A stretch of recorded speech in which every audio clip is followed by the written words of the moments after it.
un tour de notre table, qui est une courte table.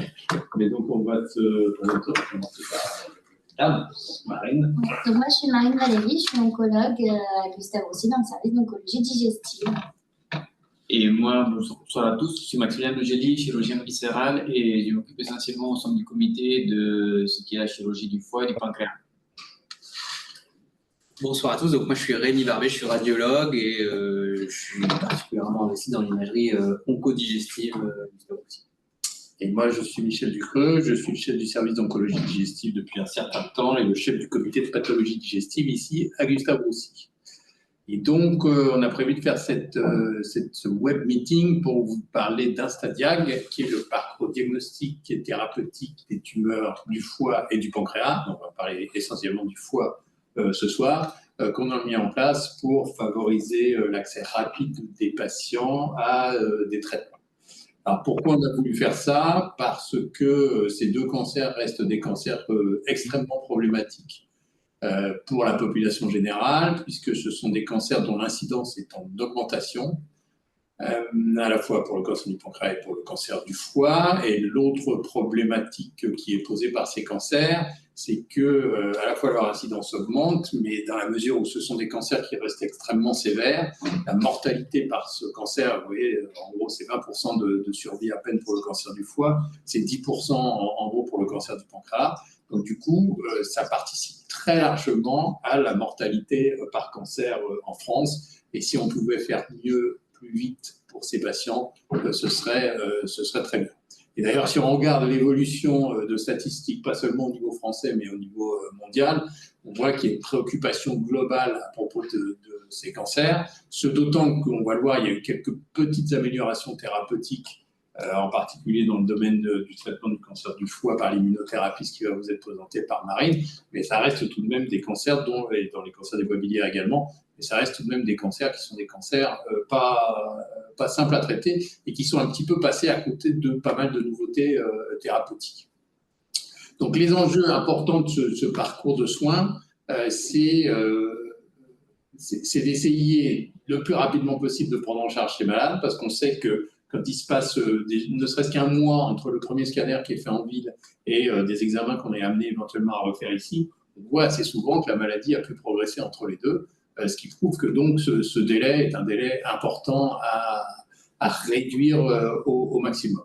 En plus, ce qui est important, c'est qu'il ne faut pas perdre de temps avec des examens qui ne seraient pas parfaitement adaptés à la situation. Et donc Rémi va détailler un petit peu les éléments importants de l'imagerie dans ce type de pathologie.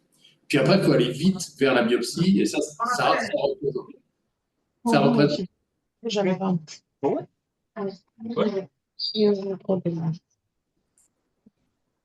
On entend un peu de bruit là. Donc je disais, c'est important d'aller à la biopsie et de la faire rapidement, parce qu'il faut, si on rajoute le temps de l'imagerie, plus le temps de la biopsie, plus le temps de la lecture de la biopsie, plus le temps de la pose de l'accès veineux sous-cutané avant de commencer une chimiothérapie, on arrive très rapidement à des temps avant thérapie qui sont de l'ordre de 2 mois, et ça nous paraît vraiment trop sur ce type de pathologie.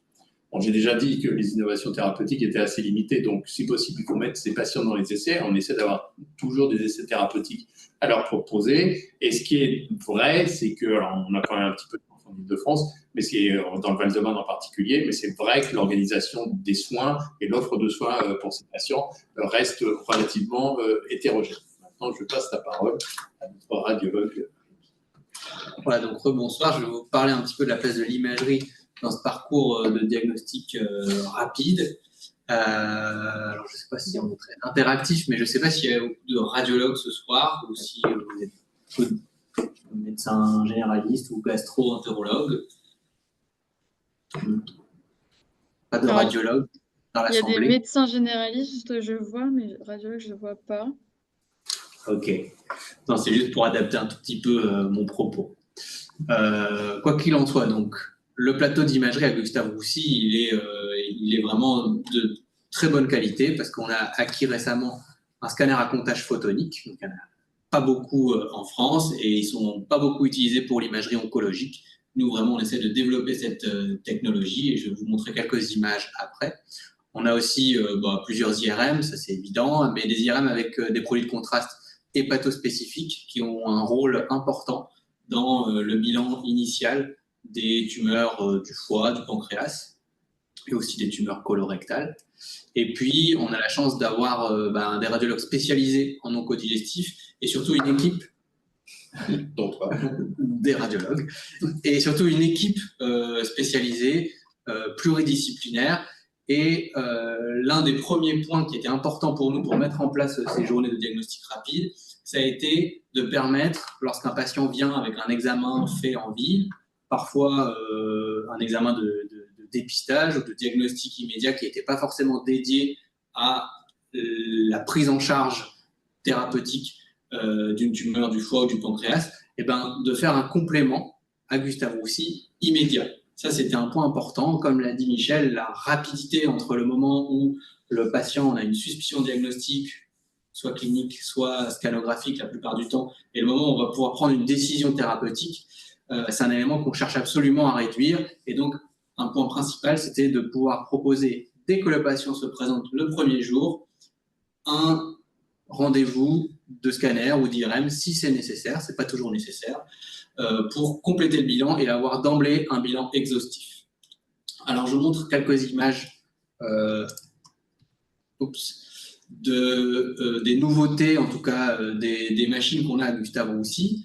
Le scanner à comptage photonique, donc un scanner très moderne qui permet de réduire énormément l'épaisseur de coupe, la résolution spatiale. On voit sur l'image de gauche un scanner qui était déjà de très bonne qualité réalisé avec Gustave Roussy, où on voit ici le tronc cœliaque avec les vaisseaux hépatiques, l'artère gastro-duodénale, et on voit ici notre scanner à comptage photonique avec, vous voyez, une bien meilleure résolution. C'est le même patient à 2 jours d'intervalle, une bien meilleure résolution spatiale, la visualisation de petits vaisseaux qu'on devinait à peine sur des imageries classiques, entre guillemets. Et ça peut avoir un rôle important, notamment, pas forcément pour le diagnostic, mais pour la thérapeutique, lorsqu'on va faire des traitements endovasculaires. Un autre avantage, et ça c'est très important pour le diagnostic, c'est le meilleur contraste. Déjà, on a des protocoles optimisés pour détecter les anomalies du foie, et puis le meilleur contraste, la meilleure visualisation de l'iode dans le parenchyme. Sur ce patient-là, par exemple, je pense que c'est très difficile de voir les métastases hépatiques hypervasculaires, mais en ayant un protocole optimisé et un post-traitement aussi adapté grâce à l'imagerie spectrale, elles sautent aux yeux et évidemment, on ne peut pas les louper. Et ça peut vraiment avoir un impact important, notamment dans le cas de tumeurs hypervasculaires. Vous savez que la principale tumeur du foie, c'est le CHC, carcinome hépatocellulaire, qui est hypervasculaire et qui, clairement, sera beaucoup plus facile à détecter sur une imagerie dédiée, que ce soit sur le protocole d'acquisition et sur le post-traitement. Et puis ensuite, ça, c'est des avantages du scanner à comptage photonique. Ce n'est pas forcément hyper utile en pratique courante dans le foie, mais ça peut avoir un impact également. On réduit les artefacts métalliques, on réduit la dose d'irradiation. Et vous voyez par exemple sur ce patient qui avait une tumeur de la vessie, mais qui était très difficile à voir à cause des prothèses de hanche bilatérales, avec du post-traitement, on arrive à annuler les artefacts métalliques et à bien individualiser ici dans la vessie une tumeur de vessie. Donc beaucoup d'avantages pour ce scanner qui est souvent un élément qu'on fait en complément quand le patient est adressé, même lorsqu'il a un scanner déjà réalisé en ville, parce que souvent on voit un peu plus de choses avec ce scanner-là. L'autre point, c'est l'IRM. Je vous ai dit, donc des IRM avec des protocoles dédiés, des protocoles longs aussi. Ça nous prend une demi-heure à peu près pour faire une IRM hépatique, alors que la moyenne en ville, c'est plutôt un quart d'heure, 20 minutes. Donc on prend 2 fois plus de temps. Mais évidemment, nous, c'est des examens à visée thérapeutique, à visée pré-thérapeutique, et donc c'est normal de prendre plus de temps. Et souvent, on a besoin de compléter. Ici, pour détecter, par exemple, des métastases hépatiques, que ce soit d'un cancer du pancréas, on sait que c'est important d'être sûr qu'il n'y ait pas de métastases hépatiques avant d'opérer, par exemple, un cancer du pancréas, mais c'est important aussi d'avoir le bilan exhaustif d'un cancer du foie, d'un CHC. Lorsqu'on a un CHC, d'être sûr qu'il y a une seule lésion et pas multiples lésions, ce qui est fréquemment le cas dans les CHC, avant de le traiter.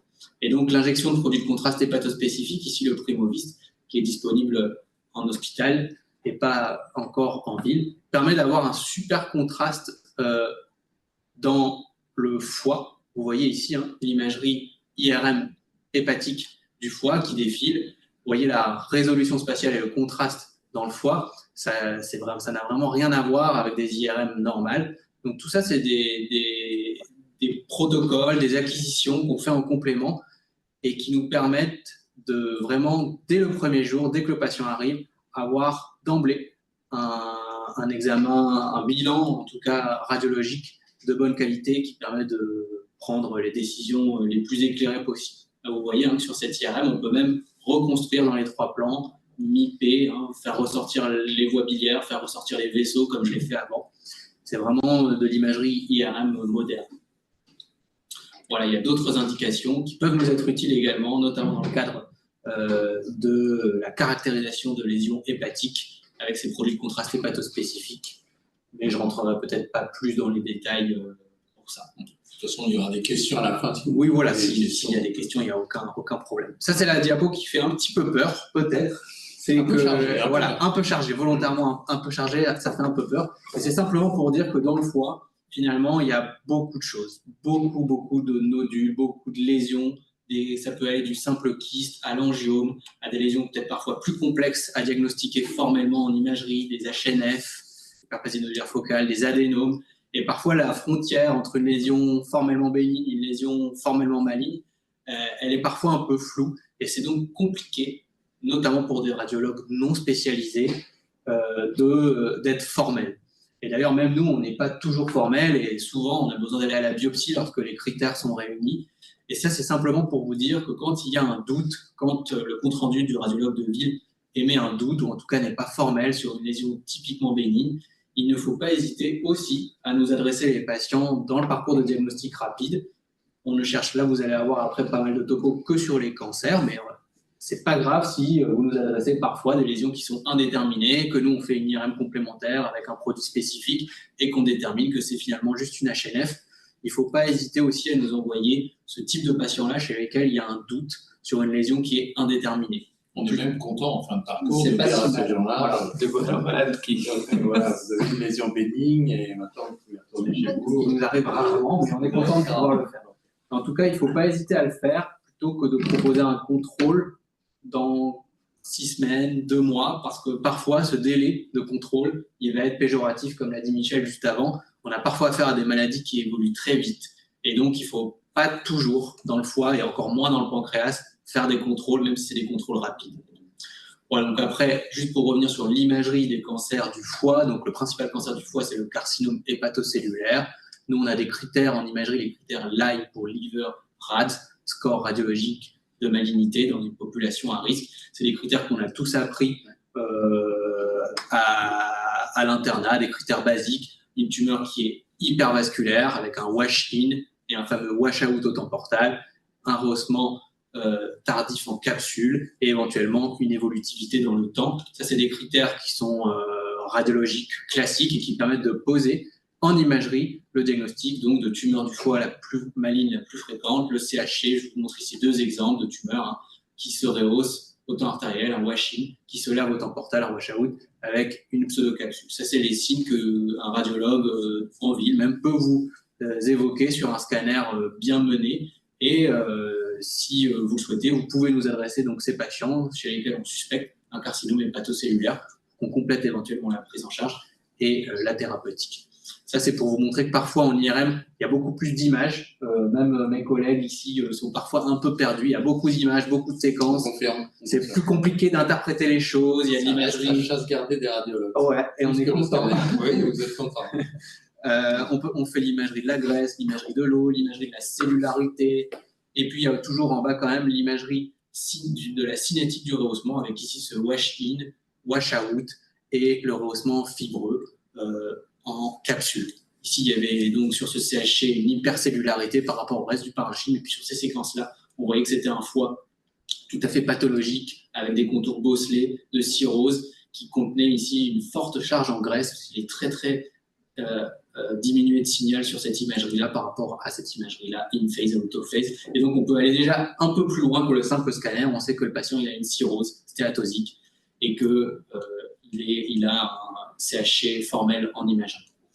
Après, ça, c'est le diagnostic, mais comme on l'a un peu abordé, il y a aussi le bilan pré-thérapeutique. Tout de suite, il faut penser à la suite. Et donc, les CHC, vérifier qu'il n'y ait pas un autre CHC indépendant, qu'il n'y ait pas des nodules satellites à proximité ou à distance. Et aussi un élément important pour la prise en charge, on sait que les CHC ils ont tendance à envahir le tronc porte avec des classifications spécifiques sur l'envahissement porte. Et ça, c'est quelque chose que nous, on a en tête très vite, très tôt, et qu'on va rechercher quand on relie les imageries de ville ou alors quand on fait un complément. On sait qu'on doit avoir cette imagerie du tronc porte pour permettre ou pas telle ou telle thérapeutique.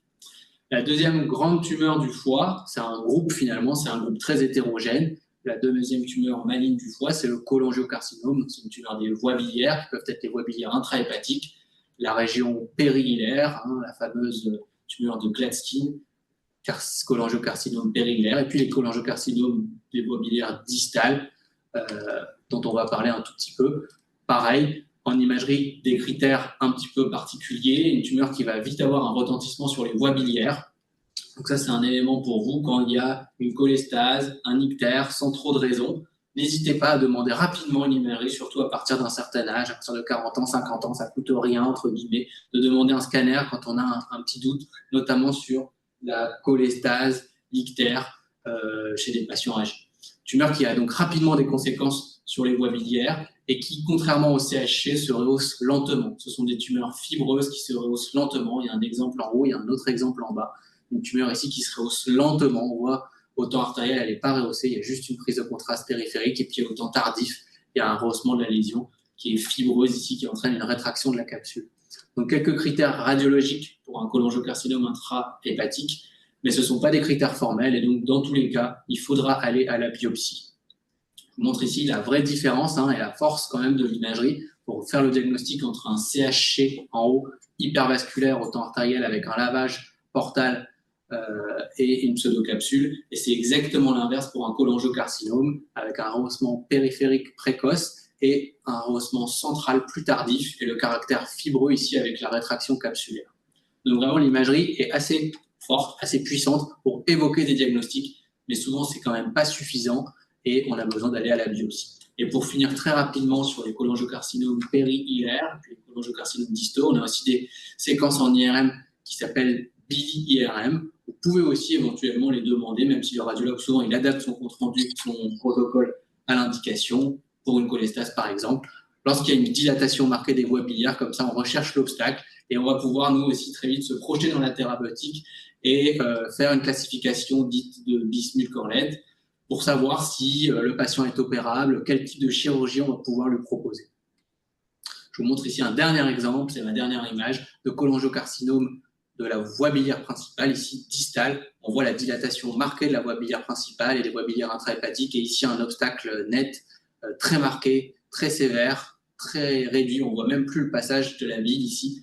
Et ça, c'était un cholangiocarcinome extrahépatique distal qui se rapproche un petit peu dans la thérapeutique des pancréas puisqu'ils sont traités par duodénopancréatectomie céphalique.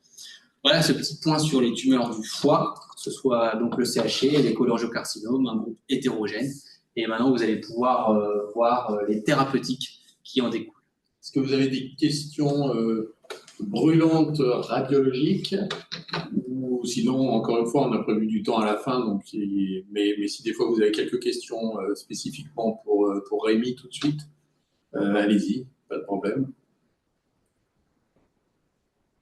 Donc sinon, on va enchaîner avec le traitement. On a caractérisé la tumeur, justement, rapidement dans la journée. Et donc les patients sont accueillis par un trio qui comporte un radiologue, un chirurgien digestif et un oncologue digestif.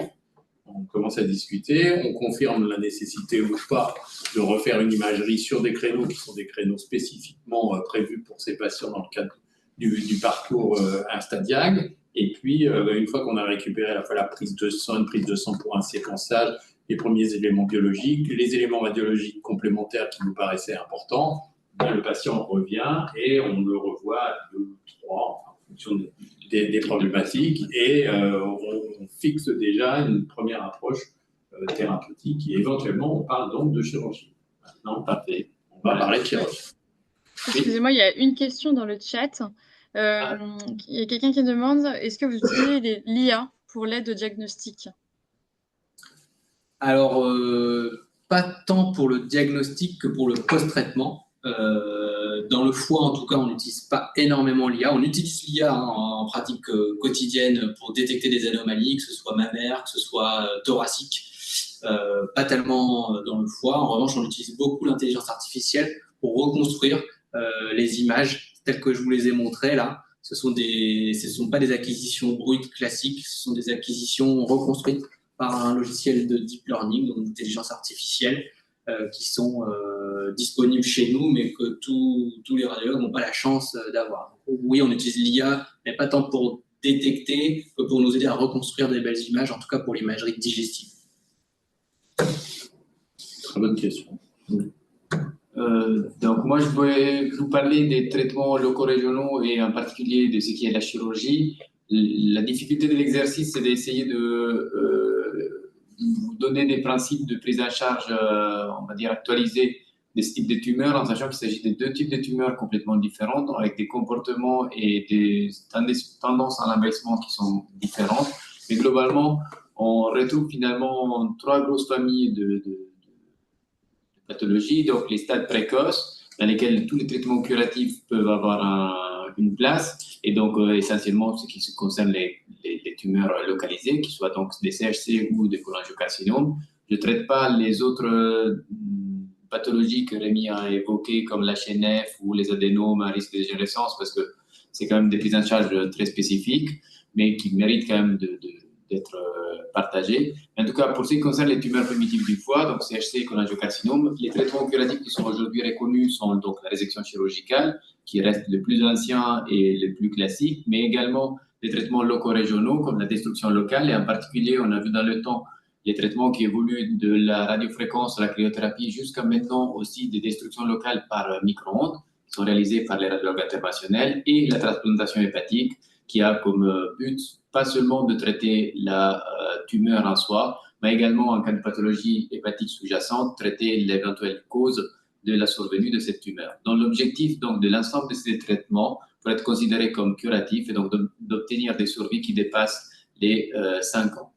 Deuxième groupe de pathologies, c'est les pathologies considérées comme un stade localement avancé, dont l'objectif, au moins en début de prise en charge, reste le contrôle local et éventuellement la réduction de la tumeur pour pouvoir l'amener vers un projet curatif. Et pour cela, on a dans le spectre de traitement de la pathologie des tumeurs primitives hépatiques, des traitements qui n'existent pas dans d'autres disciplines, dans d'autres, on va dire, pathologies, qui sont tous les traitements intra-artérieux, et en particulier donc la chimioembolisation et la radioembolisation. Et ensuite, pour ce qui concerne les malades qui malheureusement présentent déjà une dissémination métastatique à distance, il y a les traitements, bien qu'il existe de gros progrès qu'on a observés dans les dernières années, qui seront présentés donc par Marine, tous les traitements par chimiothérapie, immunothérapie ou les traitements par anti-angiogénique.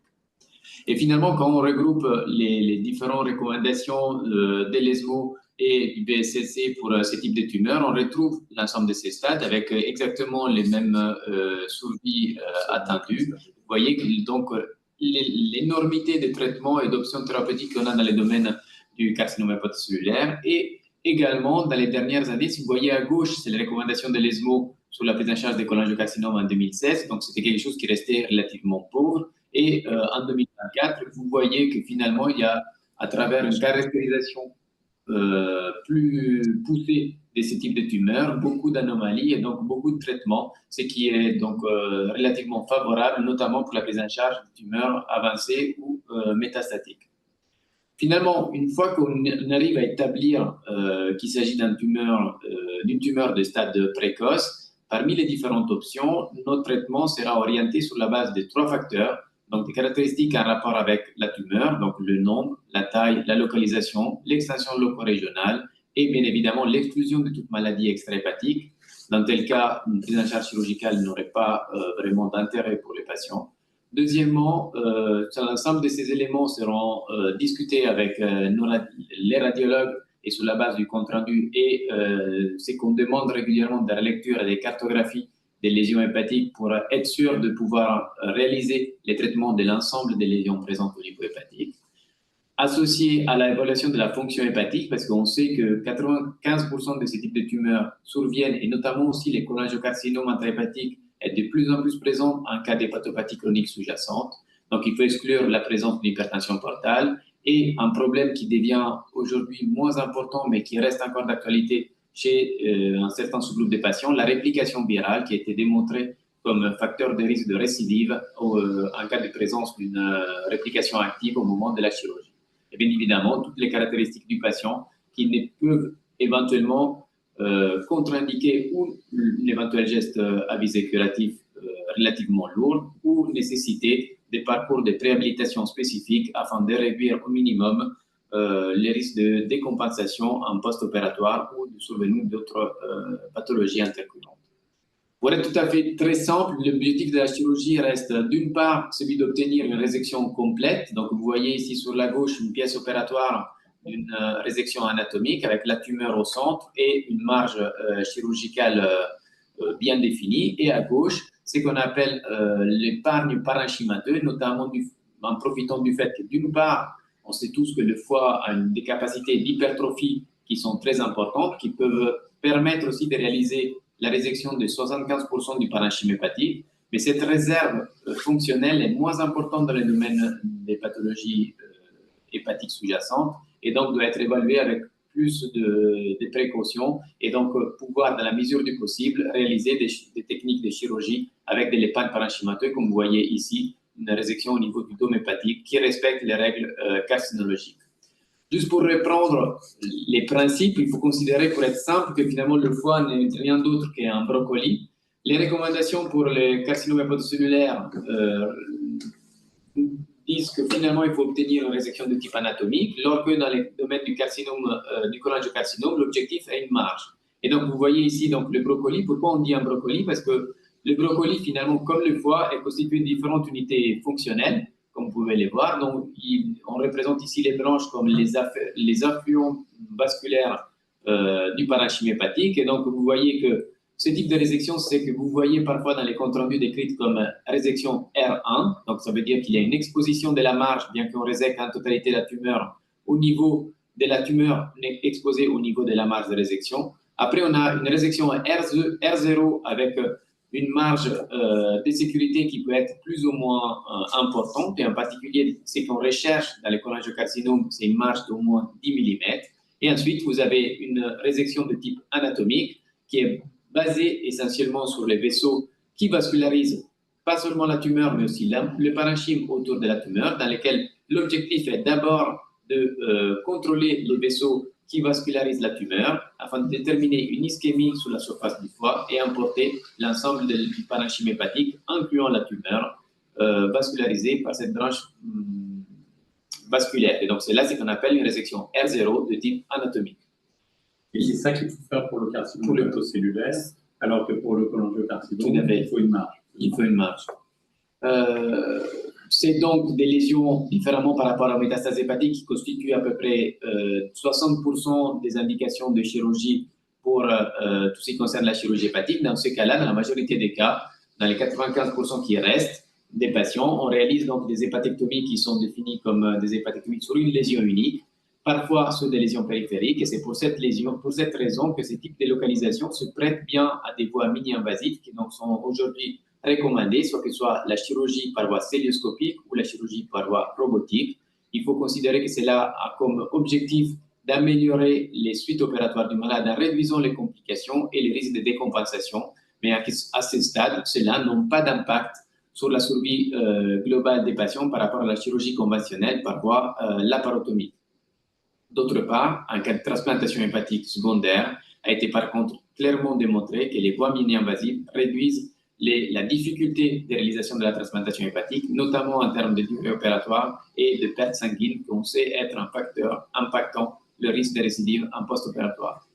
Et si on pousse les raisonnements jusqu'au bout, l'avantage donc de voies mini-invasives est maximal en cas de réalisation de chirurgie robotique. Donc, comme vous pouvez le voir ici, donc la chirurgie robotique donc, est réalisée avec des systèmes qui sont relativement récents et qui permettent effectivement de réaliser des gestes avec des dextérités nettement supérieures par rapport à ce qui est la laparotomie et la célioscopie, en associant aussi des explorations comme l'échographie et la fluorescence que vous avez vu sur la droite, dans l'image du milieu, qui permettent d'identifier des lésions sous-capsulaires ou d'identifier, comme dans ce cas-là, la fluorescence, vous voyez ici, des fistules biliaires au niveau de la tranche des sections. Et comme il était évoqué tout à l'heure, l'association avec une intelligence artificielle qui a comme but de repérer au mieux des lésions qui ne sont plus cette fois-ci superficielles, mais sont profondes et qui donc peuvent être d'identification difficile en péropératoire, avec également, comme vous le voyez ici sur la droite, un aide pour positionner au maximum avec précision les trocars au cours de la chirurgie et donc éviter les conflits et réduire les risques de conversion. Donc, vous voyez ici la reconstruction 3D à partir du scanner de ce patient qui met en évidence la présence d'une lésion au niveau du segment de sein qui n'était pas visible sur la surface du foie.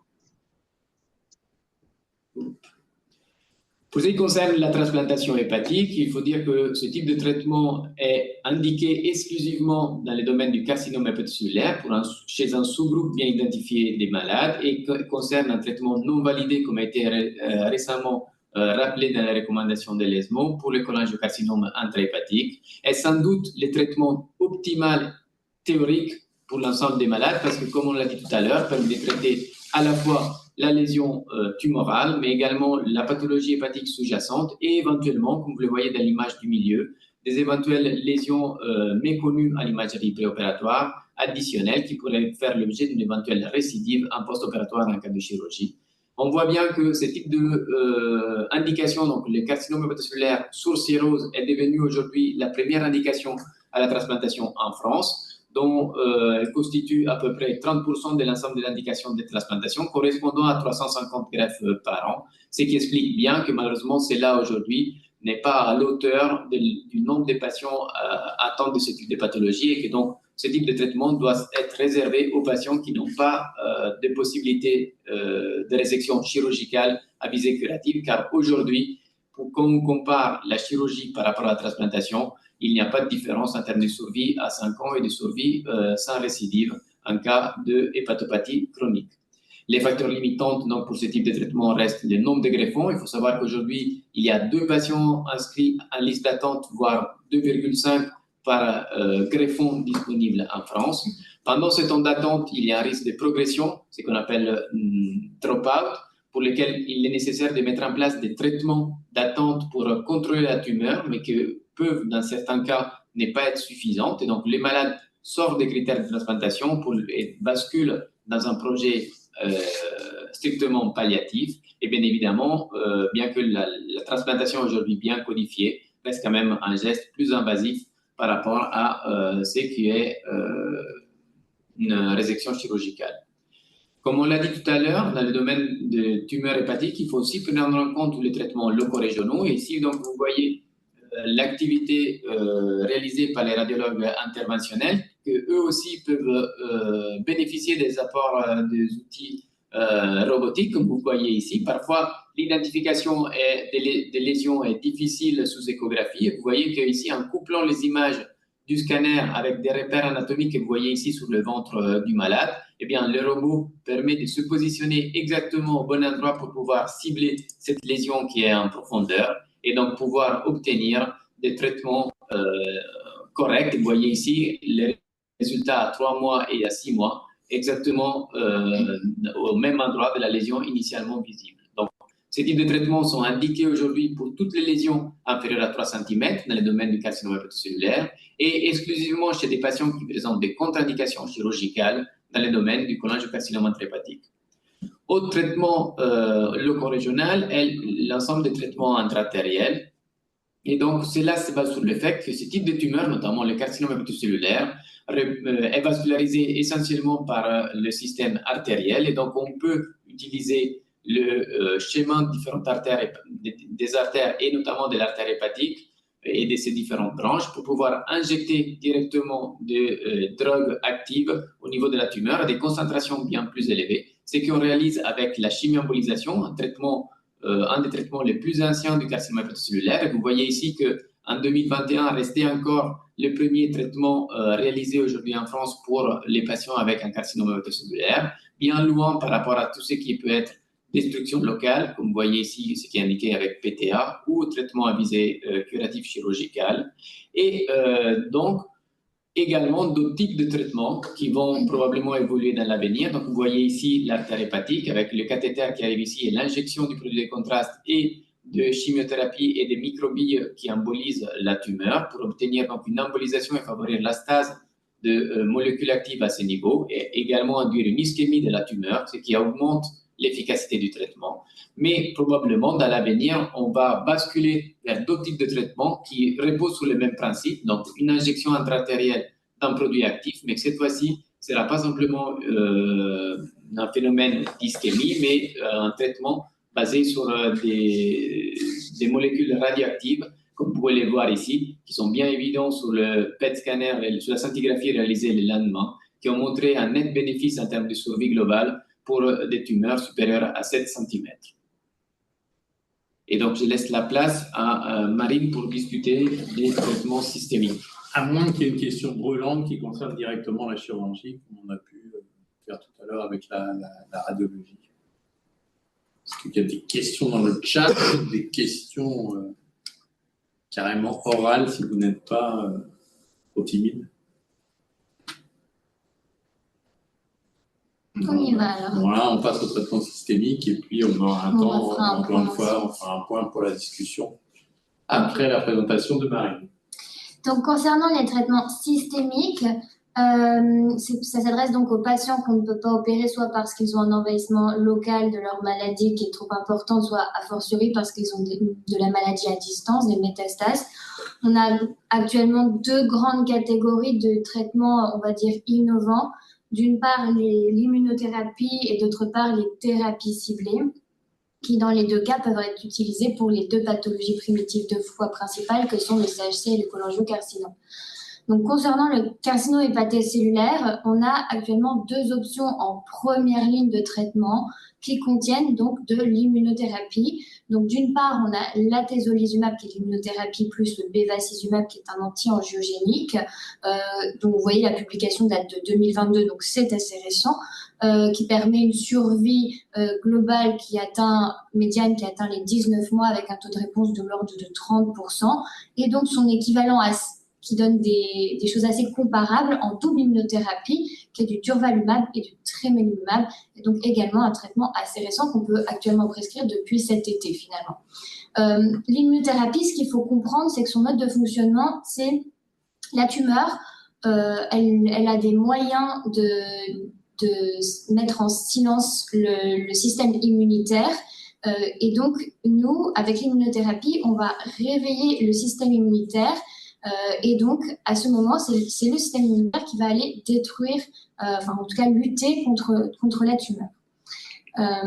L'immunothérapie, on l'utilise également en première ligne dans le traitement du cholangiocarcinome, du cancer des voies biliaires, en association par contre au traitement très standard qu'on connaît depuis très longtemps, qui est la chimiothérapie, qui contient deux molécules, la gemcitabine et le cisplatine, et qui permet une médiane de survie de l'ordre de 13 mois.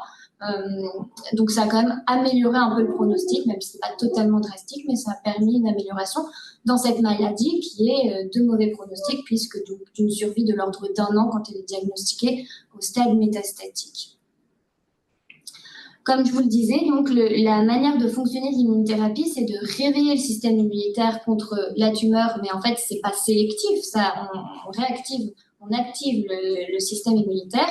Et donc, globalement, ce qu'il faut retenir, c'est que l'immunothérapie, c'est en général très bien toléré. Les patients sont très contents, nous disent c'est génial, on n'a pas d'effet secondaire. Sauf quand ce n'est pas le cas. Et quand ce n'est pas le cas, en fait, ça peut faire des réactions de type auto-immune contre finalement l'intégralité des organes. Le plus fréquent étant la thyroïde, ce qu'on sait très bien gérer, ça va jusqu'à 20-30%. Donc ça, on sait assez bien le gérer finalement avec une substitution. Mais on a des toxicités qui sont potentiellement beaucoup plus graves, typiquement la myocardite ou la colite. Donc, en fait, notre manière de faire, c'est plutôt de ne pas inquiéter les patients outre mesure, mais de bien leur signaler qu'il faut nous tenir informés de chaque élément qui pourrait se produire et qu'il ne faut pas ignorer, par exemple, une diarrhée, qu'il faut nous en informer et que nous, donc, à ce moment, on déclenche les examens complémentaires si on pense qu'elle est plus qu'une simple gastroentérite. Et donc, l'autre versant en termes de traitement innovant, c'est les thérapies ciblées. Alors, dans le carcinome hépatocellulaire, pour le coup, c'est le traitement qu'on connaît depuis très longtemps. C'est les inhibiteurs de tyrosine kinase, donc c'est des anti-angiogéniques globalement qui sont assez peu sélectifs, donc qui ont le défaut de donner pas mal d'effets secondaires avec par exemple pas mal de diarrhée ou de syndrome de main-pied. Mais c'est le traitement qui était, avant l'arrivée de l'immunothérapie, le traitement de référence. Et donc, à partir de maintenant, c'est notre traitement de deuxième ligne. Les thérapies ciblées, c'est surtout très intéressant dans les cancers des voies biliaires, dans les cholangiocarcinomes, parce que dans ce type tumoral, il y a une chose très particulière, c'est que on sait qu'il y a un taux d'altération moléculaire cellulaire, c'est-à-dire un taux de mutation au niveau de l'ADN tumoral qui est de l'ordre de 30 à 40% de mutations qui sont ciblables. Et en fait, comme on l'a dit tout à l'heure, les cancers des voies biliaires, c'est finalement plusieurs types de cancers. Et selon la localisation dans le parenchyme hépatique, dans le parenchyme des voies biliaires, il y a différents types de mutations qui sont retrouvées. Donc, pour les cancers, pour les cholangiocarcinomes intrahépatiques, on a surtout des mutations d'IDH1 pour lesquelles aujourd'hui on a un traitement qui s'appelle l'ivosidenib. On a des fusions de FGFR2 pour lesquelles on a également un traitement ciblé. Pour par exemple les cancers de la vésicule biliaire, on retrouve pas mal d'amplification d'HER2 pour lesquelles on peut également donner des traitements. Donc c'est vraiment très intéressant et surtout c'est très très important de pouvoir faire un profil moléculaire de ces maladies. Donc ça, d'une part, nous, on a le réflexe, mais surtout, on a un accès facilité à cette réalisation de profil moléculaire parce que, d'une part, on va pouvoir le faire sur la biopsie tumorale qu'on va faire pour le diagnostic.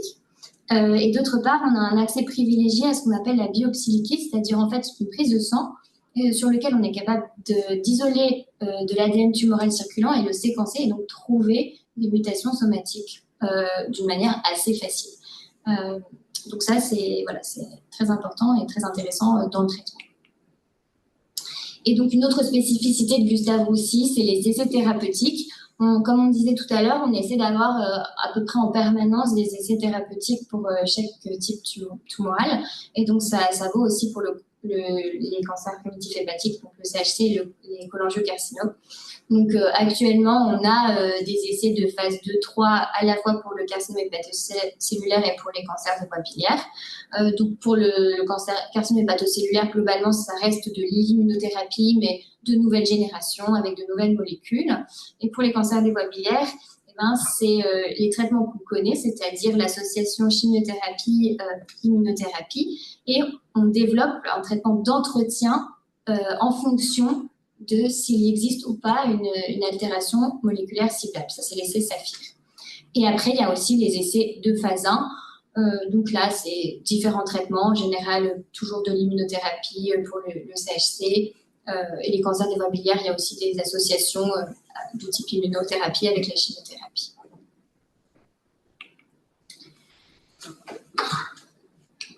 Sauf s'il y a des questions pour Marine. Voilà, est-ce qu'il y a des questions pour Marine avant que je reprenne la parole pour faire les quelques dernières diapositives, vous présenter les quelques derniers éléments? Il y a des questions sur le traitement médical de ces tumeurs, sachant que ça s'est quand même beaucoup complexifié. C'est-à-dire que, il y a très longtemps, comme tu l'as dit, on n'avait pas grand-chose pour traiter ces patients. On avait même le carcinome hépatocellulaire à hauteur de la durée de vie d'un oncologue digestif. On part de rien du tout à effectivement tout de même beaucoup plus de possibilités. Ce qui est intéressant aussi, c'est que les traitements médicaux qu'on a à l'heure actuelle sont quand même parfois même susceptibles de faire basculer un patient d'une situation, pas les patients métastatiques, mais les autres, d'une situation où on n'avait pas d'espoir curatif vers quelque chose qui devient potentiellement accessible à un traitement chirurgical, par exemple, quelque chose comme ça. Donc c'est vrai ça reste une minorité de patients, mais on en ramène quelques-uns vers un espoir de guérison. C'est tout de même globalement une grosse avancée thérapeutique. Donc s'il n'y a pas plus de questions pour finaliser un peu et passer vraiment à un moment dédié aux questions. Donc, ce parcours InstaDiag, il a vraiment pour but de raccourcir le délai avant le début de la mise en place d'une stratégie. Et donc, on veut raccourcir absolument le délai de la consultation d'accueil. Et pour ça, on a donc une assistante médicale dédiée qui donne un rendez-vous dans les 48 heures maximum, puisqu'on fait une journée InstaDiag le mardi, une journée InstaDiag le jeudi dans la semaine. Comme on vous l'a dit, il y a des créneaux qui sont des créneaux spécifiquement dédiés, réservés de scanner et d'IRM le jour, donc le mardi et le jeudi, le jour où le patient vient pour cet accueil, qui se passe donc à 3 praticiens, un radiologue, un chirurgien et un oncologue digestif qui voit le patient lorsqu'il arrive à l'accueil de Gustave Roussy. Et tout ça permet, avec éventuellement une biopsie derrière, déjà de commencer à définir le traitement optimal. C'est détaillé encore un petit peu plus sur cette présentation qui montre vraiment le parcours, avec même des horaires. Normalement, le patient, il est là à 8 heures pour les formalités administratives. À 8h30, en principe, c'est fini. Et il y a la consultation d'accueil multidisciplinaire dont je vous ai déjà parlé. On fixe à ce moment-là les besoins en termes d'imagerie pour que le patient puisse ensuite avoir dans la matinée son IRM et son scanner. L'écho-endoscopie n'est pas faite le jour même parce qu'il faut, bien sûr, comme c'est un examen qui est fait sous anesthésie générale, il faut une consultation d'anesthésie. Mais à ce moment-là, la consultation d'anesthésie est faite le jour même pour que le patient puisse avoir son écho-endoscopie en général dans les 2-3 jours qui suivent cet accueil multidisciplinaire. On prévoit bien entendu une prise de sang, qui est une prise de sang d'abord standard, mais également complétée d'une prise de sang à la recherche de ctDNA pour pouvoir séquencer la tumeur, lancer ce séquençage de tumeur dont Marine vous a parlé. Et quand tout ça est réalisé, on a une discussion multidisciplinaire qui permet de faire la synthèse avec tous ces éléments nouveaux qui nous sont parvenus, et ensuite une consultation de synthèse avec le patient qui permet d'envoyer un compte-rendu spécifique en votre direction, donc qui vous tient au courant de tout ce qu'on a fait, qui vous tient au courant de ce qu'on prévoit de faire, ce qui peut déboucher donc toujours sur une réunion de concertation pluridisciplinaire pour confirmer la discussion thérapeutique et éventuellement aller vers d'autres examens invasifs et puis aussi déclencher des éléments de soins de support, et tout ça aboutir le plus rapidement possible au début du traitement. Alors, on en est maintenant à plus de 100 patients depuis la mise en place de ce programme InstaDiag en janvier. Hein. On a fêté le patient, il n'a pas eu une cure de chimiothérapie gratuite, mais on aurait pu, c'est vrai qu'on n'y a pas pensé. En tout cas, non. On a déjà une petite idée de ce que ça apporte en particulier, et donc c'est quelque chose que je vais vous détailler extrêmement rapidement. Vous voyez que ça nous a vraiment permis de réduire le temps entre le moment où on voyait le patient et le moment où il y avait un premier prélèvement biopsique qui était réalisé. Quand les patients venaient ici sans biopsie, on l'a réduit de plus de 60%. On a également réduit considérablement le temps entre la première venue à Gustave Roussy et la RCP décisionnelle, parce que justement, ne serait-ce que en ce qui concerne les délais des examens radiologiques, pas besoin de voir le patient, d'essayer d'avoir un rendez-vous de scanner d'IRM, récupérer le résultat quand ce n'est pas obligatoirement fait ici. Enfin bon, tout ce parcours un peu complexe, et d'ailleurs un peu parcours du combattant éventuellement pour le patient, ça c'est quelque chose que grâce à ce système InstaDiag, on a fait quand même complètement, on a réduit, voire fait complètement disparaître. On a également gagné sur un élément qui est fondamental, qui est le but de cet InstaDiag, c'est-à-dire entre le moment où le patient arrive et le moment où le traitement est commencé. Vous voyez que là aussi, on a beaucoup gagné, et c'est valable pour l'ensemble des prises en charge thérapeutiques différentes. La chimiothérapie, c'est évidemment ce qui est le plus facile à mettre en œuvre, donc c'est un petit peu plus court, c'est 21 jours. La chirurgie a un délai de 28 jours quand on compte la nécessité de faire les examens, de prendre la décision, que le patient soit vu par les anesthésistes, un peu de préhabilitation aussi potentiellement, c'est un délai qui est quand même relativement court, et c'est un délai qui est du même ordre en ce qui concerne la radiologie interventionnelle. Donc, ça veut dire que plus de 80% de ces patients sont traités dans les 30 jours qui suivent leur première venue. Alors, ce qui nous importe, c'est de gagner encore, évidemment. Et un des moyens potentiels de gagner encore, c'est justement le but un petit peu de cette réunion, c'est que les patients nous soient adressés le plus tôt possible après le premier signe d'appel. Je crois que ça a été dit par l'ensemble des intervenants de cette soirée, c'est-à-dire que premier doute sur un scanner, sur une tumeur du foie, premier doute sur un scanner sur une tumeur du pancréas, on en parlera la semaine prochaine, eh bien, vous pouvez nous adresser les patients dans le cadre de ce programme Instadiag et on arrivera à mettre en place très rapidement une discussion, une évaluation et une décision, et le problème sera pris en charge de manière la plus optimale possible. Et vous voyez qu'il y a encore un temps là, à mon avis, on peut encore gagner au moins 2-3 semaines largement en ce qui concerne cette réduction du temps entre le moment où le patient a un premier doute diagnostique et le moment où il est référé ici, ce qui ferait gagner, bien sûr,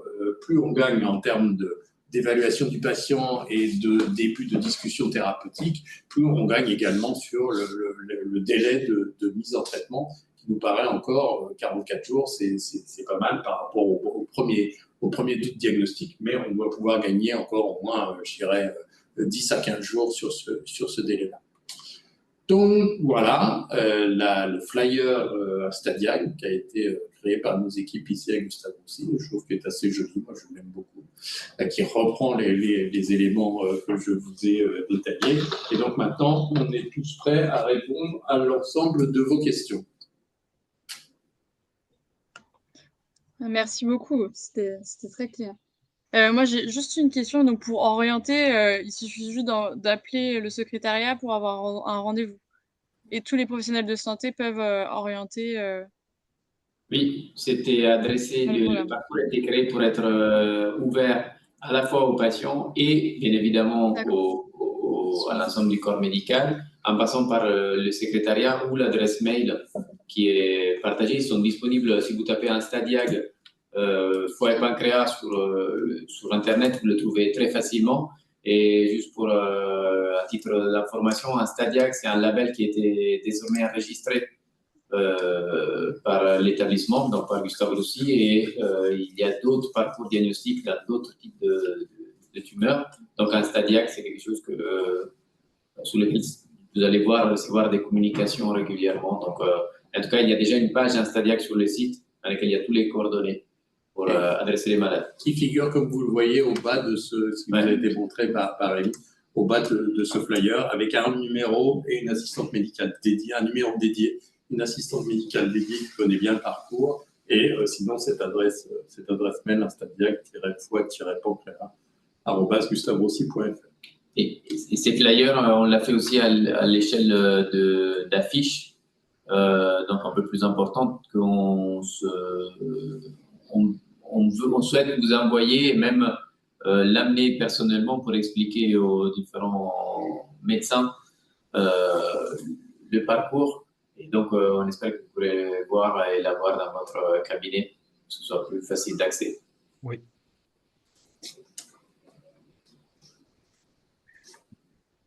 Merci. Moi, je tiens à vous remercier de la présentation et de l'explication, et surtout en espérant que de pouvoir vous adresser des patients. Je vais revenir après au moment, et puis surtout de pouvoir les accompagner dans ce parcours en tant que médecin généraliste. Plusieurs questions. Une, est-ce que vous distinguez bien ce parcours du parcours dit deuxième avis, c'est-à-dire qu'on a un peu plus avancé et on a eu des équipes, il y a déjà un diagnostic qui a été établi, des propositions. Est-ce qu'on les distingue bien? Première question. Et dans le temps, je pense que c'est ce temps qu'on peut gagner. Les éléments, dès le départ, on a une écho, par exemple, qui va demander de faire un scanner, un IRM? Est-ce que c'est à ce moment-là qu'il faut qu'on gagne du temps et vous l'adressez tout de suite, où on a un examen radiologique ou des marqueurs qui sont des JALA quelconques, et on vous adresse le plus tôt possible? On est, c'est cette question-là, d'adresser très tôt et de ne pas chercher à essayer de compléter le dossier. Dites, enfin, ma Alors, question. je vais répondre à la première question. En ce qui concerne la première question, alors, c'est vraiment clair que ce sont deux filières qui sont complètement différentes.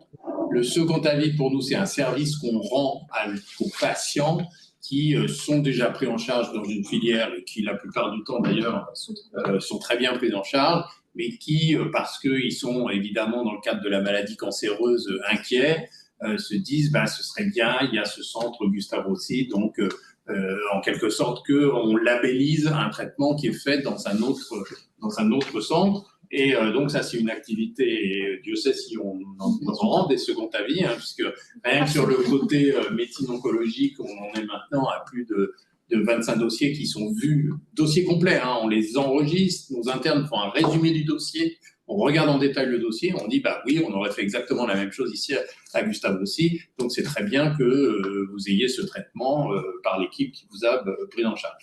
Et ça, c'est vraiment quelque chose de complètement différent. C'est encore une fois un service qu'on rend et qu'on est heureux de rendre. Un stadiac, c'est le patient qui a une suspicion de cancer ou qui a déjà un cancer qui est évoqué et pour lequel on veut raccourcir au maximum cette espèce de succession de délais multiples qui a pour un gros inconvénient de ralentir la prise en charge de telle façon qu'un patient, c'est ce qu'on a vu tout à l'heure dans ce que j'ai montré, entre le moment où il a le premier doute assez fort sur l'existence d'un cancer du foie ou d'un cancer du pancréas et le moment où il a ce premier traitement, il se passe 2 mois, voire 2 mois et demi, voire parfois 3 mois.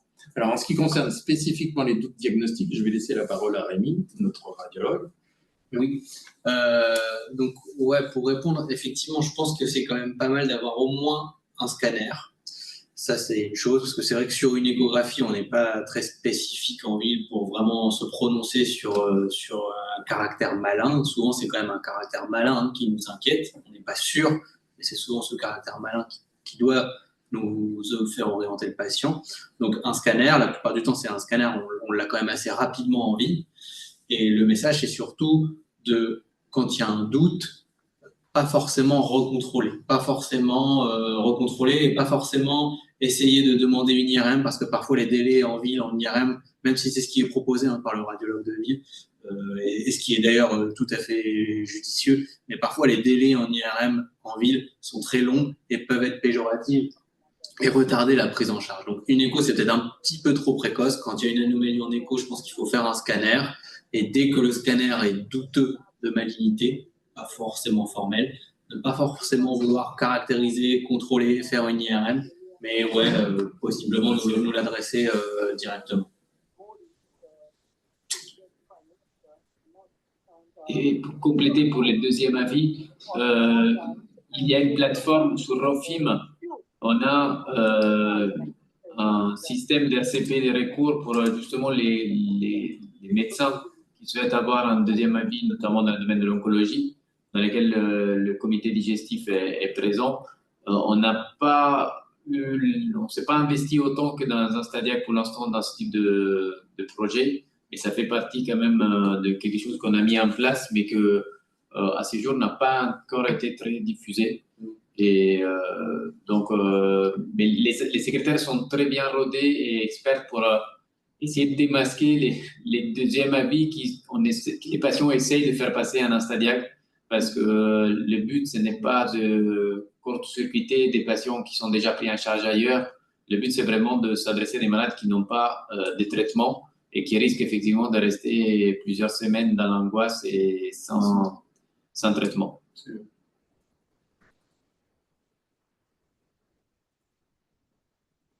Est-ce qu'il y a d'autres questions?